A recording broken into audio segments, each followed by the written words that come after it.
ये वो दिन की बात है जब राकेश के पर फोटोग्राफर बनने का भूत सवार था। उसने अपने पापा से झगड़ा करके पैसे ले लिया और नया कैमरा खरीद लिया। उस समय में अपनी आसपास दिखती हुई हर एक चीज और मनुष्य, प्राणी वगैरह की फोटो खिंचता रहता था और अपने आप को प्रोफेशनल फोटोग्राफर समझने लगा। लेकिन मेरी हालात तब खराब हुई जब मेरे कैमरा में एक भयानक डराने वाला प्रेत कैद हुआ। पहले तो मुझे लगा कि ये सिर्फ ब्लैक वाइट फोटो है, लेकिन जब ध्यान से देखा तो मेरे रुवांटे खड़े हो गए, क्योंकि उसमें मुझे कुछ आछी सी दो आंखें दिख रही थी और वो आंखें गुस्से से मेरे कैमरा के सामने देख रही थी। डर के कारण मैंने वो फोटो को तुरंत ही डिलीट कर दिया और कैमरा को कबट में रह दिया। करीबन रात को 2 बजे के आसपास कबाट में से धीरे धीरे आवाज सुनाने लगा। मैं बहुत ही डर गया और डरते डरते मैंने कबाट का दरवाज़ा खोल तो देखा कि कैमरा कवर में से बाहर आ गया था और कैमरे ने मेरे सामने लेंस करके फोटो क्लिक कर दिया। ये एक बहुत ही डराने वाली घटना थी। मैं तुरंत ही भाग के अपने रूम से बाहर निकल गया और घर के सारे सभ्यों को जगा दिया।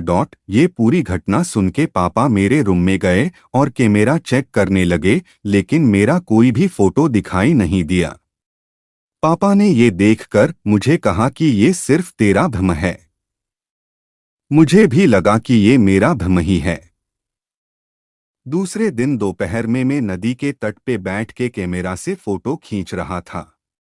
बाद में फोटो खींच लेने के बाद कैमरा में फोटो देखने लगा। उसमें मैंने देखा कि वो जो फोटो मैंने डिलीट कर दिया था वही भयानक फोटो मेरी मेमोरी में फिर से आ गया था। उसे देखकर मैं बहुत ही डर गया और तुरंत ही उसी फोटो को फिर से डिलीट कर दिया।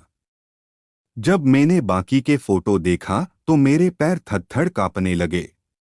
आप सोच भी नहीं पाओगे कि उसमें क्या था। ये वही फोटो था जिसके बारे में मैंने अपने पापा से बात की थी, और वही फोटो में मेरे पीछे लाल रंग की आंखें वाला प्रेत खड़ा था। इस टाइम पे मैंने वो फोटो डिलीट नहीं किया, लेकिन इसके अलावा बाकी के सारे फोटो डिलीट कर दिए और तुरंत ही कैमरा लेके सीधा पापा को दिखाने के लिए गया। लेकिन आश्चर्य की बात तो यह थी कि जब मैंने पापा को कैमरे की मेमोरी दिखाई तो वह पूरी तरह से खाली थी। उस दिन मेरे पापा मुझ पे काफी गुस्सा हुए। और मुझे बोले, तुझे ये कैमरा पसंद नहीं है तो उसे फेंक दे या फिर बेच दे, लेकिन ऐसी बेवकूफ वाली बातें लेकर मेरे पास मत आ। दूसरे दिन रात को फिर से मेरे साथ डर का आतंक शुरू हो गया। अब तो धीरे धीरे बंद कबट में से फोटो क्लिक की आवाज आने लगी।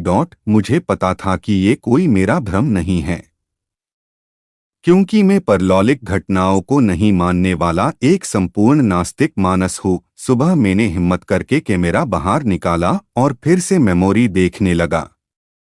उसमें कोई भी भूत का फोटो नहीं था, लेकिन एक काली फ्रेम वाला फोटो मिला जिसमें लिखा था कि मुझको कैद करने भूत की उसकी सजा। तुझे तेरी जान देनी पड़ेगी।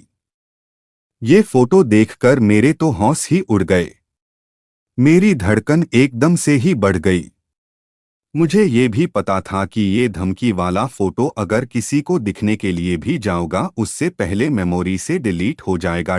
45,000 रुपए में खरीदा हुआ कैमरा मैंने 20,000 रुपए में बेच दिया। मुझे नहीं पता था कि आखिर किस तारीखे से वो भूत मेरे कैमरे में कैद हो गया, लेकिन वो भूत यही समझ रहा होगा कि मैंने उसे जानबूझ के कैमरे में कैद कर दिया। अब मुझे तो फोटोग्राफी और कैमरे से डर लगने लगा कि कहीं वो कैमरे वाला भूत